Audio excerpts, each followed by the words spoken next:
بنی اسرائیل میں کچھ لوگ مالدار بھی تھے، جن میں ایک قارون بھی تھا۔ ان قارون کان من قوم موسیٰ، فرمایا قارون موسیٰ کی قوم میں سے تھا۔ اللہ نے اس کو بہت زیادہ دولت دی تھی۔ وآتیناہ من الکنوز ما ان مفاتحہ لتنوء بالعصبۃ اولی القوہ، اس کو اللہ نے خزانے جو دیے تھے اتنے دیے تھے کہ خزانوں کی چابیاں جانور لاد کے چلا کرتے تھے۔ پہلے زمانے میں بینک تو ہوتے نہیں تھے نا، تو ہر آدمی نے اپنے خزانوں کے لیے خود ہی جگہ بنائی ہوئی ہوتی تھی۔ اور اس زمانے میں خزانہ کرنسی کو نہیں کہتے تھے، کرنسی کی صورت میں نہیں، یہ تو کاغذ کے نوٹ ہیں۔ جب حکومت کہہ دے کہ کل عدم، تو یہ 5,000 کا نوٹ چائے میں ڈبو کے کھانے کے کام بھی نہیں آئے گا، اس سے اچھا وہ پاپا ہوگا جو گھر میں رکھا ہوا ہے۔ یہ تو ایک فرضی چیز ہے نا۔ سونے اور چاندی کے سکے وہ ہوتے تھے اصل خزانہ۔ تو اس کی جو خزانے تھے اس کی چابیاں کیا ہوتی تھیں، ایک جماعت لے کے چلا کرتی تھی، اتنے بڑے بڑی چابیاں اس کی۔ جی بھائی، اچھا۔ وآتیناہ من الکنوز ما ان مفاتحہ لتنوء بالعصبۃ اولی القوہ۔ تو نتیجہ کیا نکلا کہ جب دولت آتی ہے تو شہرت بھی ہوتی ہے، اور خادم بھی ہوتے ہیں، پھر جہاں چلتے ہیں تو اکیلے تو چلتے نہیں ہیں، دائیں بائیں پروٹوکول بھی ہوتا ہے۔ تو قارون کو یہ عزت ہضم نہیں ہوئی۔ دیکھو بہت کم لوگوں کو پیسہ راس آتا ہے، اور عزت بھی بہت کم لوگوں کو راس آتی ہے۔ عزت ملتی ہے تو اپنی اوقات انسان بھول جاتا ہے، پیسہ ملتا ہے تو اپنی اوقات بھول جاتا ہے۔ تو قارون بھی کیا ہوا، جب پیسہ آیا تو اوقات بھول گیا۔ تو جو قارون کی قوم میں نیک لوگ تھے انہوں نے قارون سے کہا لا تفرح ان اللہ لا يحب الفرحین، اتراؤ مت، اللہ اترانے والے کو پسند نہیں کرتا۔ تواضع کرو بھئی، یہ کس کی دین ہے؟ اللہ کی۔ اس سے پتہ چلتا ہے کہ جب بھی کوئی نعمت ملتی ہے تو نسبت کدھر کرنی چاہیے؟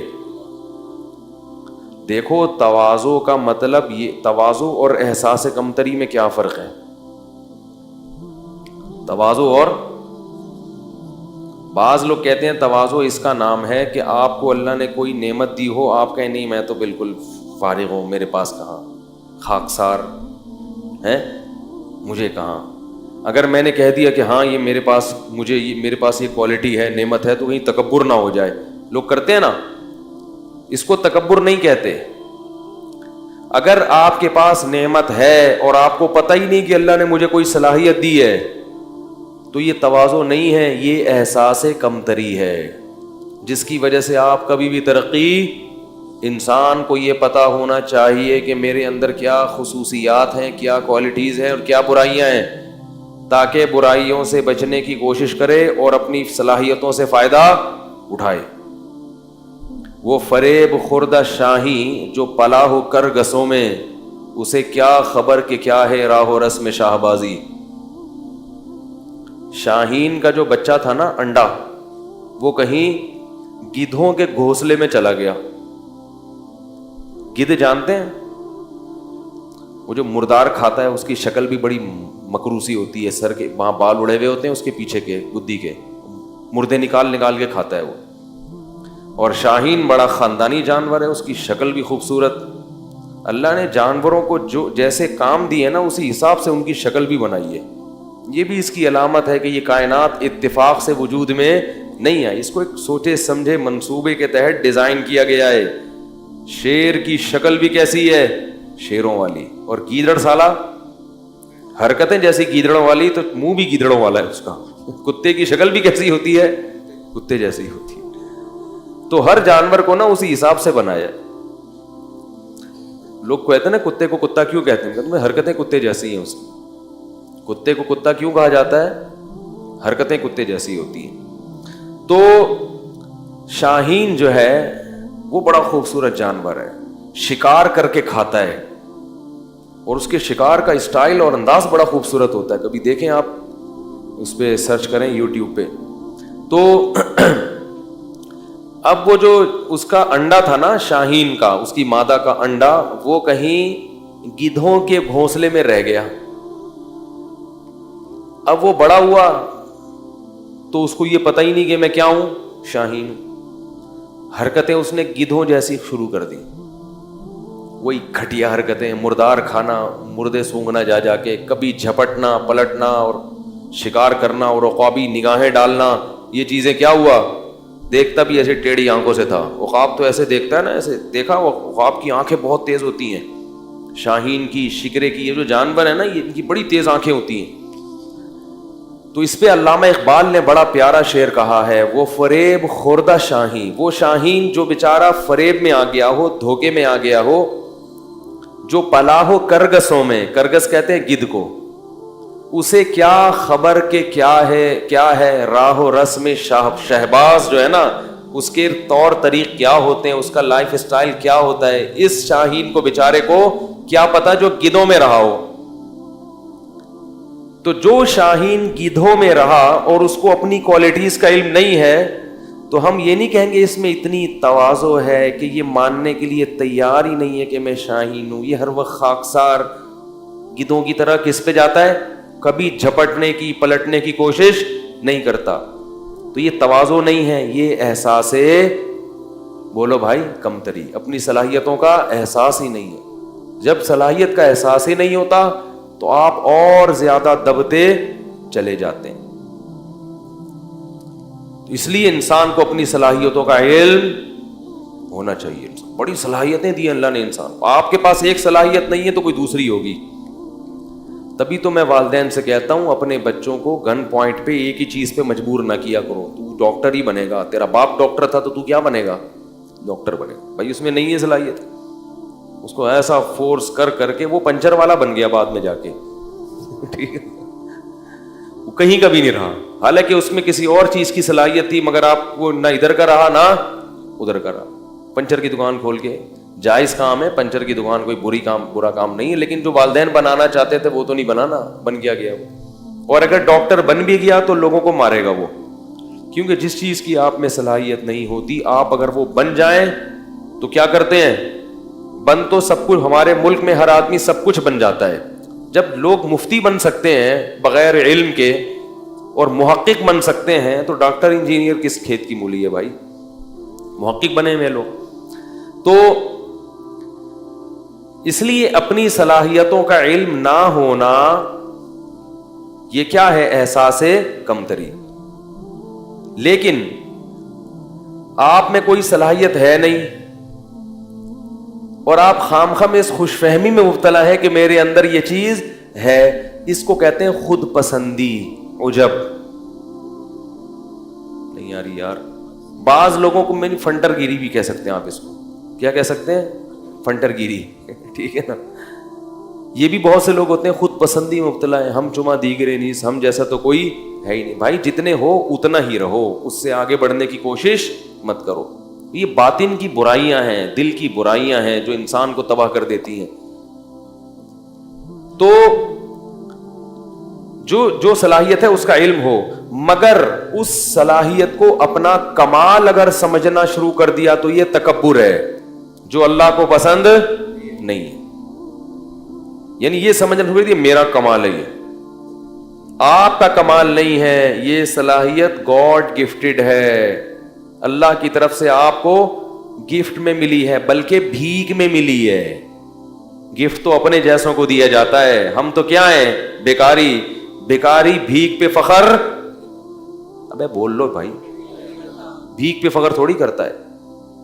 اگر اللہ نے کسی کو اچھی آواز دی, کسی کو ذہن اچھا دیا, کسی کو شکل اچھی دی, کسی کو طاقت بہت زیادہ دے دی, کسی کو دولت بہت زیادہ دے دی, تو مانے کہ اللہ نے دیا ہے مجھے. نہیں مانے گا تو ناشکری ہوگی, احساس کمتری بھی ہے, ناشکری بھی ہے. مانے مگر یہ کہے کہ کس کا کمال ہے, اللہ کا. لہذا جب یہ اقرار کرے گا اور دل میں بھی سوچے گا تو اترائے گا نہیں, کیونکہ انسان اپنی چیزوں پہ اتراتا ہے, جو بھیک میں ملی ہوئی ہو اس پہ اتراتا نہیں. اس کی مثال دیتا ہوں. دیکھو ایک جی نہیں کل میں نہیں ہوں گا, دنیا میں انشاءاللہ ہوں گا, یہاں اچھا ٹھیک ہے جی, کل بروز پیر مور خرگیار رجب کے بعد پھر اعلان کرتا ہوں آخر میں. تو اس کی مثال ایسے جیسے کوئی بھکاری تھا, دھوتی بنیان میں آپ کے گھر آیا, پھٹے ہوئے کپڑے, بیچارے کو نہانے کے لیے پانی بھی نہیں اس کے پاس, بدبو جسم میں آ رہی ہے, نہ کھانے کو روٹی, نہ پہننے کو کپڑا, نہ سواری, کچھ بھی نہیں. آپ تھے بہت بڑے سیٹ, تو آپ نے کیا کیا, اس بھکاری پہ ترس کھایا, اس کو پہلے تو واش روم لے گئے, اس کی سروس کروائی. آپ اتنا میلا ہو چکا تھا کہ دھونے سے کام نہیں چلا, اس کی باقاعدہ سروس کروائی, ڈیٹول سے تیزاب سے دھویا آپ نے اس کو, ٹھیک ہے نا, میل نکلا اس کے اندر سے. پھر آپ نے اس کو 3 پیس سوٹ پہنایا, ٹائی 3 پیس سوٹ, پوری صفائی کی, اس کی اسپرے کیا اس کے اوپر خوشبو کا. پھر آپ نے اس کو اچھا مرغن سا کھانا کھلایا, اس کی جیب میں آپ نے نوٹوں کی گڈی ڈال دی, اسے اچھی سی آپ نے گاڑی دی. تو وہ شرم سے گڑا جائے گا نا ہے, یا ان چیزوں کے بعد وہاں کھڑے ہو کر یوں کرنا شروع کر دے گا, اور ایسے ایسے اپنا سینہ کرنا شروع کر دے گا, اور گاڑی بولے گا کیا ہے بھائی, کون ہو, کس سے ملنے آئے ہو, جانتے نہیں ہو میں کون ہوں, ایسا کرے گا. وہ باہر نکلے گا اتنی شرم سے, گاڑی میں بیٹھے گا, یار میں کہاں, اور یہ سوٹ کہاں, یہ گاڑی کہاں, میں تو رکشے کے بھی قابل نہیں ہوں, اور مجھے اس سیٹھ نے کیا کیا میرے لیے. محلے میں بھی جائے گا تو بڑا عاجزی انکساری کے ساتھ, تاکہ لوگ دیکھ کے یہ نہ بولے ابے ہم تجھے جانتے ہیں کہ تو کیا تھا, ٹھیک ہے نا, آج بڑا اکڑ رہا ہے, میں تجھے پتا ہے تو فلاں نے بھیک دے دی تجھے تو گاڑی میں جا رہا ہے. تو ہمیشہ گاڑی چلائے گا تو اکڑ کے, یہ نہیں کہ رکشے والوں کو اوورٹیک کرتا ہوا گزرے, کہ تم پیچھے رہو, موٹر سائیکل والوں کو سائڈیں مارتا ہوا گزرے, اور ہر ایک کو اپنی گاڑیاں دکھائے, وہ دیکھو میری گاڑی, میرا جو ہے وہ بار بار نوٹوں کی گڈی دکھائے, اور دکھانے سے مقصد کیا ہو, غریبوں کی توہین. وہ شرم سے گڑا رہے گا, جو بھی کہے گا ماشاء اللہ کہے گا بھائی میں تو, تمہیں پتہ ہے میں کیا ہوں, میری اوقات کیا, مجھے تو وہ سیٹھ صاحب ہیں انہوں نے یہ دے دیا. اگر آپ زیادہ اکڑو گے تو آپ کو ڈر کیا ہوگا کہ سیٹھ صاحب یہ چیزیں واپس نہیں, کہ میں نے تجھے دیا ہے اور تو نے محلے کا دادا بن گیا ہے اور ہمیں ہی میاؤں کرنا شروع کر دیا. آپ اسی سیٹھ کو ہی میاؤں کر رہے ہو بعد میں آ کے, کون ہے بے تو سیٹھ بولے گا یہ پاجامہ اتار, بولے گا نا یہ تو نے پاجامہ پہنا ہوا ہے نا, یہ اتار چل شاباش. تو اسی طرح بالکل اللہ کا معاملہ ہے. اللہ کہتے ہیں میری نعمتیں حاصل کرو, ان کو استعمال بھی کرو, اکڑو نہیں, غریبوں کی توہین مت کرو. گاڑی والا رکشے والے کو حقیر مت سمجھے, رکشے والا پیدل والے کو حقیر مت سمجھے. لوگوں سے یہ نہ کہو میرا کمال, میرا کمال, بولو کس کی دین, اللہ کی دین. شکر گزار بنو, شکر سے انسان میں اور عاجزی پیدا ہوتی ہے, اور تکبر سے انسان میں عقل پیدا ہوتی ہے, فرعونیت پیدا ہوتی ہے. سمجھ رہے کہ نہیں سمجھ رہے؟ تو قارون میں بھی ٹیکنیکل فالٹ ہو گیا تھا کہ اس کے پاس جب پیسہ آیا تو اپنی اوقات کو بھول گیا. اللہ بھی جب یہ تو سب اللہ دے رہا ہے نا, اور ہم بھی اپنی اوقات کو بھول جاتے ہیں. ہماری اوقات کیا ہے؟ ایک بزرگ تھے, ان سے کسی وقت کے متکبر نے کہا کہ تو مجھے جانتا نہیں ہے میں کون ہوں. بزرگ کے سامنے اس نے کیا کہا کہ آپ کس سے بات کر رہے ہو, آپ کو پتہ نہیں ہے میں کون ہوں؟ تو ان بزرگ نے کہا میں تیرا ماضی بھی جانتا ہوں, تیرا حال بھی جانتا ہوں, اور تیرا فیوچر بھی, مستقبل بھی جانتا ہوں. وہ بڑا حیران ہوا کہ اس کو تو میرے بارے میں ساری معلومات ہیں, پھر یہ ایسے مجھ سے ایسے کیوں بات کر رہے ہیں؟ انہوں نے کہا بتا میرا ماضی کیا ہے. اس کا خیال تھا یہ بتائیں گے تو بہت بڑے وڈیرے کا بیٹا ہے, سردار کا بیٹا ہے, یہ تیرا ماضی ہے. حال یہ کہ تو خود سردار ہے, مستقبل یہ کہ اگلے الیکشن میں تو ہی صدر بننے والا ہے. تو اس کا خیال تھا کہ یہ میرا ماضی اور حال اور مستقبل بتایا جائے گا. آواز آ رہی ہے سب لوگوں کو؟ تو اس نے کیا بتایا ان بزرگ نے, ان کا تیرا ماضی ہے کہ تو پانی کا ایک گندا اور غلیظ قطرہ تھا, کپڑوں پہ لگ جائے تو دھوئے بغیر نماز نہ ہو, جسم سے نکلے تو غسل کیے بغیر طہارت حاصل نہ ہو. وہ غلیظ چیز تھی جس سے اللہ نے تجھے بنایا. اور حال یہ ہے کہ تیرے پیٹ میں ابھی بھی کئی کلو گندگی بھری ہوئی ہے, ذرا سی ہوا خارج ہو گندگی نہ نکلے, صرف وہاں ہوا جو پاس ہو کے آئے گی نا وہی اگر نکل آئے تو لوگ اپنی ناک کو پکڑ کے بھاگ جائیں گے یہاں سے. ہر وقت پیٹ میں گندگی لے کے تو کیا کرتا ہے, گھومتا ہے 24 گھنٹے. اور تیرا مستقبل یہ ہے کہ ادھر تیری روح نکلی اور ادھر تیرے جسم میں سڑاند پیدا ہونا شروع, پھول کے پھٹ کے کیڑے پڑ جائیں گے. اس زمانے کے لوگ بڑے نرم دل ہوتے تھے, فوراً وہ توبہ کر لی اس نے کہا آپ نے بالکل صحیح کہا. اصل تو یہ ہے, ماضی بھی گندا, حال بھی گندا, اور مستقبل تو بہت ہی گندا. تو یہ انسان اپنی اوقات بھولتا ہے اور پھر کیا کرتا ہے, وہ میں اکڑ غریبوں کو, جو اپنے سے کمتر لوگ ہیں ان سے تمیز سے بات کرنا چھوڑ دیتا ہے. یہ بہت غضب والی بات ہے. تو فرعون صاحب بھی, قارون بھی اپنی اوقات بھولے. جب بھی انسان اپنی اوقات بھولے نا تو واش روم میں سوچنا چاہیے کہ ہماری اوقات ہے کیا, کتنی گندگی, کتنے عیب اللہ نے انسان کے ساتھ لگا دی ہیں. اس لیے انسان, ہمارے حضرت فرمایا کرتے تھے کہ تکبر ہمیشہ احمق اور بے وقوف آدمی میں ہوتا ہے, عقل مند کبھی بھی متکبر نہیں ہوگا. ہمیشہ یہ احمقوں اور بے وقوفوں کا کام ہے. عقل مند کو پتا ہوتا ہے کہ ہماری حیثیت کیا ہے. 2 منٹ لگتے ہیں عزت جانے میں بھی, دولت جانے میں بھی, صحت جانے میں بھی. بڑے بڑے پہلوان ہیں, کوئی بیماری لگی ہڈیوں کا ڈھانچہ بن گئے, 2 منٹ لگتے ہیں انسان کو تباہ ہونے میں, پھر بھی اکڑتا ہے میں یوں میں یوں میں یوں. تو قارون کو حضرت موسیٰ علیہ السلام نے فرمایا, ان کی قوم نے کہا لا تفرح, اتراؤ مت, ان اللہ لا يحب الفرحین. یاد رکھو اگر کسی کو اللہ نے دولت دی ہے, وہ اچھی گاڑی میں گھومتا ہے, اس کے ساتھ نوکر چاکر ہوتے ہیں, تو یہ عمل شریعت میں ناجائز نہیں ہے. بعض لوگ نا شریعت کو سمجھتے نہیں ہیں اور ہر جگہ فٹ کرنا شروع کر دیتے ہیں قرآن کی آیتیں. اترانا کسے کہتے ہیں یہ میں نے آپ کو بتا دیا. محض خادم کثرت سے رکھنا, خدمت گزار. اگر اللہ نے آپ کو پیسہ دیا تو آپ خادم رکھ سکتے ہو, 10 خادم رکھو, آپ خادم بھی رکھو, گاڑی بھی اچھی رکھو, کپڑا بھی اچھا پہنو, لگژری لائف اسٹائل اختیار کرو. تو اللہ کی نعمتوں سے لطف اندوز ہونا یہ تکبر نہیں ہے, اللہ کی نعمتوں پہ اترانا یہ کیا ہے, تکبر ہے.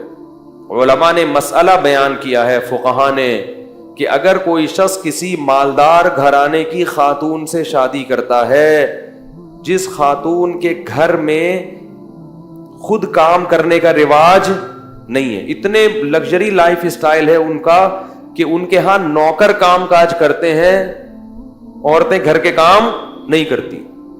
تو فقہاء نے لکھا ہے کہ اگر ایسے گھرانے سے آپ بیوی لے کر آئے تو آپ اس سے گھر کی خدمت نہیں کرا سکتے, بلکہ آپ کو اس کے لیے نوکر کا انتظام کرنا پڑے گا. کیوں؟ قرآن کہتا ہے عاشروہن بالمعروف, عرف کے مطابق ان سے پیش آؤ. تو ان کا عرف یہی ہے کہ ان کے ہاں کام, پیسہ اللہ نے زیادہ دیا ہے تو بھائی وہ کہتے ہیں ہمیں پیسہ ہے تو ہم کیوں پکائیں روٹی, ہم نوکر رکھ لیں گے. تو یہ جائز ہے اس میں, اگر ہو پیسہ, نہیں ہے تو خام خواہ میں شو بازی کی کوشش نہ کرو. قرضے لے لیکن صرف دنیا کو دکھانے کے لیے کہ ہم لوگ اصل میں بہت اعلیٰ خاندان کے ہیں, ہمارے ہاں خود کام نہیں ہوتا, نوکر ہمارے ہاں روٹی پکاتا ہے, نوکر کو دینے کے لیے تنخواہ ہے نہیں. تو ایسا نہ ہو, شو بازی اچھی چیز نہیں ہے. اگر اللہ نے دیا ہے تو ٹھیک ہے, نوکر رکھے جائیں, ماسیاں رکھی جائیں. ہمارے دوست تھے ایک جامعۃ الرشید میں, ہمارے کلاس فیلو تھے, بہت اللہ نے پیسہ دیا تھا, وہ گاڑی لے کے نکلتے تھے, ہم بھی ان کے ساتھ ہوتے تھے اکثر. گاڑی پنچر ہوئی نا تو یہ نہیں کرتے تھے کہ وہ بھائی نکالو یا خادم کو فون کرو, فوراً گھر سے دوسری گاڑی منگوائی, جہاں بھی ہیں فوراً فون کیا بھائی دوسری گاڑی بھیجو, اس کو لے جاؤ. تو اگر اللہ نے کسی کو مال دیا ہے تو وہ سہولت فائدہ اٹھا سکتے. لیکن وہ ایک حادثے میں شہید ہو گئے, جوان تھے بالکل, ایک ایکسیڈنٹ میں ان کا انتقال ہو گیا. اللہ تعالیٰ ان کی مغفرت فرمائے, بڑے نیک عالم تھے. تو کیا کہہ رہا تھا میں, ہاں میں یہ عرض کر رہا تھا کہ اگر کوئی لگژری لائف اسٹائل اختیار کرتا ہے تو اس پہ تکبر کے فتوے کیونکہ لوگ لگاتے ہیں، یہ عالم کرولا میں گھوم رہا ہے، یہ لینڈ کروزر میں گھوم رہے ہیں. اول تو علماء اکثر اپنی لینڈ کروزر میں نہیں گھوم رہے ہوتے کسی مرید کی لینڈ کروزر ہوتی ہے، وہ اپنے ساتھ لے کے جا رہا ہوتا ہے، اس پہ بھی لوگوں کو اشکال ہوتا ہے کہ لینڈ کروزر میں گھوم رہے ہیں، یہ جناب مرغا کھا رہے ہیں. تو اگر وہ اپنی بھی لینڈ کروزر میں گھوم رہے ہیں، اگر اللہ نے ان کو پیسہ دیا ہے تو آپ کو تکلیف نہیں ہونی چاہیے، آپ کو خوشی ہونی چاہیے. ماشاء اللہ بڑی خوشی ہوئی کہ مفتی صاحب کے پاس کیا ہے، لینڈ کروزر ہے، ٹھیک ہے، تو یہ خوش ہونا چاہیے. سمجھ رہے؟ لوگ کہتے ہیں کہ نبی تو گدھے پہ گھوما کرتے تھے، تو ٹھیک ہے پھر گدھے لا کے باندھ دیں یہاں پہ آپ. بھائی اس زمانے کا جو سواری تھی، اس زمانے کی جو خوراکیں تھیں وہ نہیں ہیں. اب جو سواری تھی نا، خوراکیں تو چلو وہ تو وہی ہیں، وہ تو سارا سسٹم چینج ہو گیا نا. تو نبی نے بھی اپنے دور کے لحاظ سے سواریوں کو اختیار کیا ہے، اور ہم اپنے زمانے کے لحاظ سے سواریوں کو اختیار کریں گے.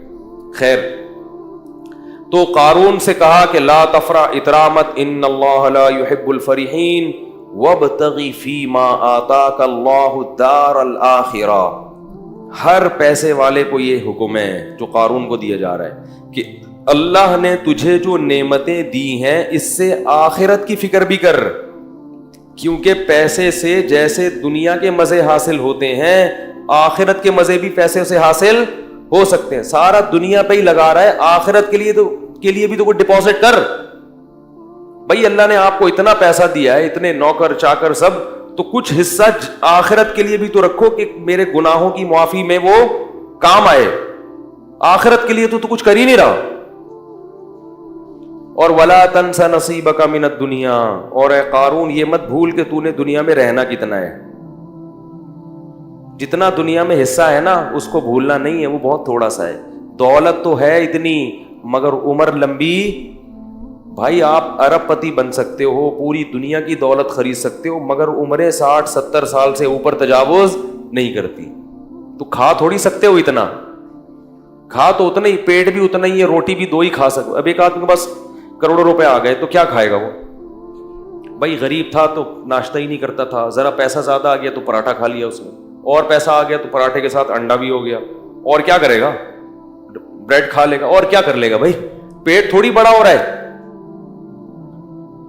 تو ایک حد ہے، اس سے آگے نہیں ہو سکتا. تو کہا کہ دنیا میں کتنا رہنا ہے اس کو بھول مت. تو تیری دولت سے ایسا لگ رہا ہے کہ تو ہمیشہ یہاں رہنے کے لیے آیا ہے.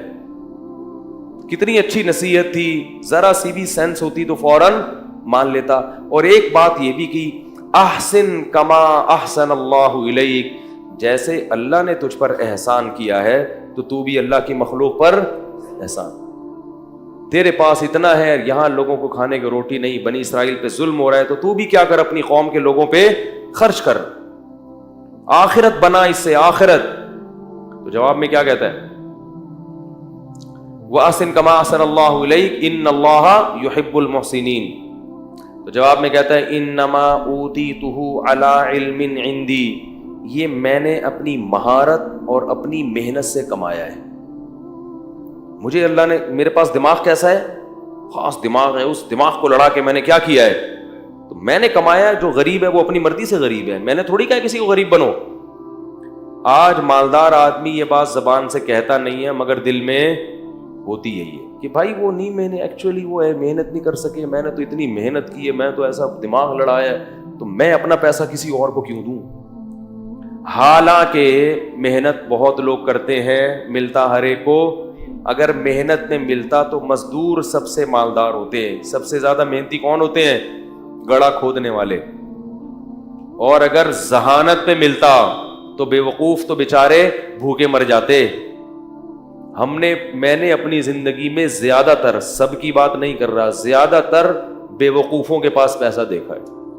سب نہیں، بہت ذہین لوگوں کے پاس بھی ہوتا ہے، لیکن زیادہ تر کس کے پاس ہوتا ہے؟ امام شافعی نے اسی لیے تو کہا لو کان بالحیل الغنا لوجدتنی بنجوم اقطار السماء تعلقی لیکن من رزق الحجا حرم الغنا ضدان مفترقان ای تفرقی. کہتے ہیں ایسا لگتا ہے، امام شافعی کہتے ہیں جس کو اللہ نے عقل دی ہے اس سے رزق چھین لیا. ٹھیک ہے، جس کے پاس دماغ ہے اس کے پاس اکثر جیبیں بیچارے کی خالی ہوتی. ضدانی مفترقانی، کہتے ہیں ایسا لگتا ہے یہ دونوں ایک دوسرے کی بالکل اپوزٹ ہیں، جمع ہی نہیں ہو سکتے. ہوتے ہیں لیکن ایک شاعری میں تو تھوڑا مبالغہ کیا جاتا ہے نا کسی بات کو بتانے کے لیے. آگے کہتے ہیں لاکن مل رزق لو کان بالحیل الغنا لوجدتنی، اگر ہیلے سے محنت سے پیسہ مل جاتا تو مجھے دیکھتے بنجوم اقطار السماء تعلقی، آسمان کے ستاروں پہ پہنچا ہوا ہوتا. یعنی ایک لوگوں کی ایک حالت بیان کر رہے ہیں. آگے بتاتے ہیں کہ پیسہ ملتا ہے قسمت سے. اس کو ایک شعر میں بڑے پیارے انداز سے سمجھایا. فرمایا اذا سمعت بان محروما اتا، اذا سمعت بان مشدودا حوا عودا فاثمر في يديه فصدقي، واذا سمعت بان محروما اتا ماء ليشربه فغاض فصدقي. بڑا ٹائٹ شعر ہے. کہتے جب تم سنو کہ ایک خوش قسمت آدمی تھا، کوئی اسباب نہیں اس کے پاس، کوئی وسائل نہیں، لیکن اس نے کیا پکڑا، ایک ٹہنی پکڑی اور ٹہنی نے اس کے ہاتھ میں پھل دینا شروع کر دیے، تو تصدیق کر دیا کرو خوش قسمتوں کے ساتھ ایسا ہوتا ہے. ان کو پودے لگانے کی ضرورت، کھیتی باڑی کی ضرورت نہیں ہوتی، وہ جس کام میں ہاتھ ڈالیں وہ پھل دینا، وہ ٹہنیاں ان کے ہاتھوں میں پھل دیتی ہیں. اور کہا کہ وَإِذَا سَمِعْتَ بِأَنَّ مَحْرُومًا أَتَى مَاءً لِيَشْرَبَهُ فَغَاضَ فَصَدِّقِي. اور جب سنو کوئی بدقسمت آدمی ہے جس کے کام اللہ نے ارادہ کیا ہے کہ صحیح ہو گئی نہیں، تو اس کو بیچارے کو پیاس لگی، پانی نظر آیا اور دیکھا کنواں پانی سے کیا ہے بھرا ہوا، وہ خوش ہو گیا، چلو پانی تو ملے گا، چلو کچھ نہیں مل رہا پانی تو ملے گا. وہ کنویں کے قریب آیا اور پانی اس کو دیکھ کے نیچے ہو گیا. انہوں نے کہا فحققی، اس کی بھی تصدیق کر دیا کرو، بدقسمتوں کے ساتھ ایسا ہوتا ہے. سارے اسباب ہوتے ہیں لیکن ان کو نہیں ملتا. تو یہ سب کس کی دین ہے بھائی؟ اللہ کی. یبسط الرزق لمن یشاء، جس کے لیے چاہتا ہے رزق کے دروازے کھول دیتا ہے، ویقبض، جس کے لیے چاہتا ہے دروازے بند کر دیتا ہے. جس کو رزق کثرت سے دیتا ہے اس کو بھی آزماتا ہے، اور جس پہ رزق کے دروازے تنگ کرتا ہے اس کو بھی آزماتا ہے. تو یہ بتا دیتا ہے کہ جس کے پاس پیسہ ہے اس کو اترانے کی ضرورت نہیں، تھوڑے دن میں یہ بھی چھن جائے گا. اور جس کے پاس غربت ہے اس کو بے صبری کی ضرورت نہیں ہے، یہ غربت تھوڑے دن میں ختم. مر جاؤ گے تو پھر نوٹوں کی کفن میں جیب اس لیے تو نہیں ہوتی نا، کفن میں تو کچھ بھی نہیں ہے. قبر کھود کے دیکھو تو پتہ ہی نہیں چلے گا کہ یہ کوئی مالدار آدمی تھا، غریب تھا، آفیسر تھا، چپڑاسی تھا. سب ایک ہی طرح کے کپڑے پہن کے سو رہے ہوتے، کوئی پتہ ہی نہیں چلتا. کیڑے سب پہ ایک ہی جتنے ہوتے ہیں. یہ نہیں کہ غریب کی لاش پہ کیڑے زیادہ ہوں گے، دولت مند کی لاش پہ کیڑے کم ہوں گے کہ یہ آفیسر تھے، ایسا نہیں ہے. کیڑے یہ نہیں دیکھتے، ٹھیک ہے نا. تو اس کو یہ کہا تو وہ جواب میں کیا کہتا ہے، انما اوتیتہ علی علم عندی. بھائی میرے پاس کو ایسے ہنر ہے، ایسے فنون ہیں جن کی وجہ سے میں نے پیسہ کمایا. اللہ کو غضب آیا. اللہ نے فرمایا اولم یعلم ان اللہ قد اہلک قبلہ من القرون، اس کو پتہ نہیں ہے کہ تجھ سے بڑے بڑے لوگ اللہ نے ہلاک کر دیے پہلے، ان کے واقعات سے عبرت حاصل کر. فخرج علی قومہ فی زینتی، ایک دن اپنے جاہو لشکر کے ساتھ، اپنی زینت کے ساتھ نکلا کہیں باہر. قال الذین یریدون الحیات الدنیا، وہ لوگ جو لوگوں کی گاڑیاں بنگلے دیکھ کے رالیں ٹپکاتے ہیں نا، وہ کہنے لگے یا لیت لنا مثل ما اوتی قارون، ہائے کاش ہمیں بھی کچھ ایسا، ہمیں تو کوئی سالہ پوچھتا ہی نہیں ہے. کہتے ہیں نا لوگ. ایک آدمی ایک محلے میں گیا نا، کہہ رہے شکر ہے میری عزت نہیں ہے اس محلے میں. لوگوں نے پوچھا کیوں؟ کہہ رہے ورنہ بےزتی ہو جاتی بہت. آج میں نے کام ایسا کیا ہے کہ اگر عزت ہوتی تو بےزتی ہو جاتی. ایسے ایسے لوگ بھی ہیں، عزت ہی نہیں ہے، کوئی پوچھتا ہی نہیں ہے. تو وہ دیکھ کے کیا کہنے لگے، مائیں جب دیکھتی ہے نا یہ منظر تو چاہتی ہے ہمارا بیٹا بھی کیا بنے، یہ بنے، ایسی عزت، یہ لشکر ہو. تو اللہ فرماتے ہیں قال الذین اوتوا العلم، جن کو اللہ نے علم دیا تھا نا انہوں نے کیا کہا، جو علماء تھے، ویلکم، تم تباہ ہو جاؤ. اپنی قوم سے کہہ رہے ہیں ناس ہو تمہارا، ثواب اللہ خیر لمن آمن وعمل صالحا، اللہ نیک لوگوں کو جو آخرت میں بدلہ دے گا وہ اس سے کئی گنا بہتر ہے. اس پہ تو کبھی رشک نہیں آیا کہ یہ اتنی تہجد پڑھتا ہے، یہ اتنی تلاوت کرتا ہے، یہ اتنے صدقات و خیرات کرتا ہے، یہ خیر کے تمام کام کر رہا ہے، آخرت میں کہاں ہوگا یہ اس کو دیکھ کے تو کبھی بھی رشک نہیں آئے کہ ہائے کاش ہمیں بھی اللہ ایسی توفیق دے دے، ہائے کاش ہم بھی شریعت پر ایسے چلتے. جو اصل ہے، اور یہ جو فنا ہونے والی ہے، جس کا تمہیں پتا ہے کہ مر جائے گا، ختم ہو جائے گی، اس پہ کیا کر رہے ہو؟ رالے ٹپکا رہے ہو. تو ثواب اللہ خیر لمن آمن وعمل صالحا ولا یلقاها الا الصابرون. اور پھر وہ اہل علم خود ہی کہنے لگے کہ یہ صفت صبر کرنے والوں کو عطا ہوتی ہے. فوراً کسی کی چمک دھمک دیکھ کے جو فوراً پیچھے پڑ جاتے ہیں نا، ان کو اللہ ان میں یہ خاصیت پیدا نہیں کرتا کہ وہ دینداروں کو دیکھ کے رش کرے. اب ہوا کیا؟ حدیث میں آتا ہے، یہ قرآن میں تو اجمالی ہے، حدیث میں تفصیل ہے کہ حضرت موسیٰ علیہ السلام فرعون کو قارون کو بار بار نصیحت کرتے تھے، زکوٰۃ دو، زکوٰۃ دو، خیال کرو، ظلم مت کرو. تو قارون کو نا چڑ ہو گئی کس سے؟ موسیٰ علیہ السلام سے. اس زمانے میں بھی بعض لوگوں کو علماء سے چڑ ہو جاتی ہے. جو سیکولر طبقہ ہے نا، ان کو بہت زیادہ چڑ ہوتی ہے علماء سے، کیونکہ ان کی راہ میں سب سے بڑی رکاوٹ کون ہوتے ہیں؟ علماء ہوتے ہیں. تو وہ بدنامی کا کوئی موقع ہاتھ سے جانے نہیں دیتے. تو اس کو چڑ ہو گئی. اس کمبخت نے کیا کیا؟ بدبخت نے ایک عورت کو خریدا، جوان عورت، اور اس کو ٹھیک ٹھاک پیسے کی لالچ دی کہ میں تجھے بہت نواز دوں گا، کروڑوں روپے جو بھی اس زمانے کے ہوں گے، تو نے صرف یہ کرنا ہے کہ معاذ اللہ نقل کفر نباشت، تو نے حضرت موسیٰ پہ زنا کی تہمت لگا دی، بدکاری کی. عورت جب یہ کسی پر فحش تہمت لگاتی ہے نا تو لوگ فوراً یقین کہتے ہیں یہ تو عورت خود کہہ رہی ہے. یاد رکھو، عورت کی تہمت پر یقین کرنا جائز. میں یہ نہیں کہہ رہا کہ عورت ہمیشہ غلط تہمت لگاتی ہے، مگر خواتین تہمت لگانے میں جب کسی سے دشمنی ہو جائے نا تو سب سے بڑا حربہ عورت کے پاس کیا ہوتا ہے؟ کسی پر فحش تہمت، کہ اس سے میرے سے تعلقات ہیں، اس کے ناجائز تعلقات ہیں، اور اس نے میرے سے یوں کیا اور ایسے کیا. تو لوگ فوراً یقین کر لیتے ہیں. یقین نہ بھی کریں تو بہرحال مخمسے میں کہتے ہیں کچھ تو ہے. کیا کہتے ہیں؟ کچھ چکر تو ہے. اسی وجہ سے قرآن نے جہاں عورتوں کی بیعت کا تذکرہ کیا، وہاں یہ بھی کہا کہ نبی سے کہ جب بھی عورتوں کو بیعت کرو تو ان سے اس پر حلف لو کہ ہم کسی پر بری تہمت، بولو بھائی، نہیں لگائیں. تو یہ کیا ہوا کہ اس نے تو لوگوں کو ظاہر ہے یقین آ جاتا ہے کہ وہ عورت کہہ رہی ہے. اور بنی اسرائیل تھے بھی تھوڑے سے نالائق تو تھے، وہ جو کامل ایمان والے تھے وہ تو یقین نہیں کرتے کہ بھئی پیغمبر ایسا نہیں کر سکتے، لیکن کچھ چکر میں تو پڑ جاتے نا. تو وہ عورت کو جب لایا گیا، حضرت موسیٰ علیہ السلام بھی آئے، تو پھر اس عورت، جب حضرت موسیٰ پہ اس عورت کی نظر پڑی تو وہ ڈر گئی.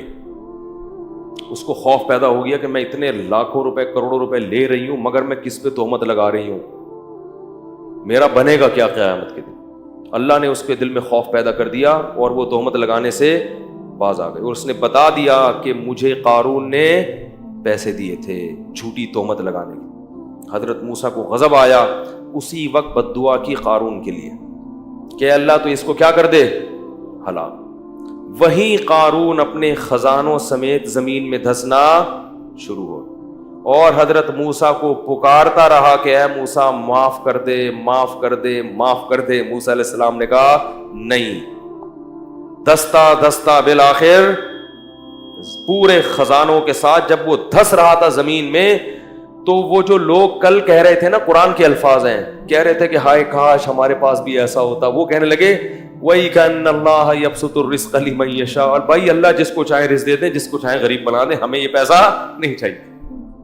لولا امن اللہ علینا، کہتے ہیں اللہ کا احسان ہے کہ اللہ نے ہمیں اتنی دولت نہیں دی. اب دیکھو کیسی رپورٹیں آ رہی ہیں.